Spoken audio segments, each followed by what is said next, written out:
പലരും ഹെൽമറ്റ് വൃത്തിയായി സൂക്ഷിക്കുന്നതിൽ അലംഭാവം കാട്ടാറുണ്ട്. വൃത്തിഹീനമായ ഹെൽമറ്റ് ആരോഗ്യത്തിനും സുരക്ഷയ്ക്കും ഗുരുതരമായ ഭീഷണി ഉണ്ടാക്കുന്നു. അഴുക്ക് കാരണം തലയോട്ടിയിൽ ഉണ്ടാകുന്ന ഒരുതരം ഫംഗസ് അണുബാധയാണ് പുഴുക്കടി അല്ലെങ്കിൽ റിംഗ്വാം. ഇത് ചൊറിച്ചിലിനും നീറ്റലിനും കാരണമാകാം. ഈ അണുബാധ ഒരാളിൽ നിന്ന് മറ്റൊരാളിലേക്ക് പകരാം.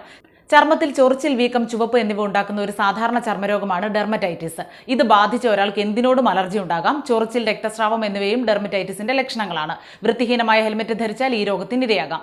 തലയോട്ടിയിലെ ചുണങ്ങ് തലയിൽ ചൊറിച്ചിലും നീറ്റലും ഉണ്ടാക്കുന്നു. അണുബാധയുടെ വ്യാപനം മൂലം തലയിൽ മാത്രമല്ല ശരീരത്തിന്റെ മറ്റു ഭാഗങ്ങളിലും സംഭവിക്കാവുന്ന ഒരുതരം ത്വക്ക് രോഗമാണിത്. വൃത്തിഹീനമായ ഹെൽമറ്റ് ധരിച്ചാൽ ഈ രോഗം പിടിപെടാം. വൃത്തിഹീനമായ ഹെൽമറ്റ് പേൻ ശല്യവും ഉണ്ടാക്കാം. ഹെൽമറ്റ് വൃത്തിയാക്കാൻ ഒരു ബക്കറ്റിൽ ചൂടുവെള്ളം നിറച്ച് അതിൽ വീര്യം കുറഞ്ഞ ഷാമ്പുവോ സോപ്പ് പൊടിയോ ചേർക്കുക. ഒരു ബ്രഷിന്റെ സഹായത്തോടെ മുഴുവൻ ഹെൽമറ്റും സ്ക്രബ് ചെയ്യുക. ഹെൽമറ്റിൽ സോപ്പ് പുരട്ടി കുറച്ചു നേരം വെക്കുക. വൃത്തിയുള്ള ബ്രഷ് ഉപയോഗിച്ച് ഹെൽമറ്റ് ഒന്നുകൂടി സ്ക്രബ് ചെയ്യുക. ഇനി ഹെൽമറ്റ് ശുദ്ധമായ വെള്ളത്തിൽ കഴുകുക. അൾട്രാവയലറ്റ് രശ്മികൾ രോഗാണുക്കളെ നശിപ്പിക്കാൻ ഗുണം ചെയ്യും. അതിനാൽ ഹെൽമറ്റ് കഴുകിയ ശേഷം വെയിലത്ത് വെച്ച് ഉണക്കാൻ മറക്കരുത്.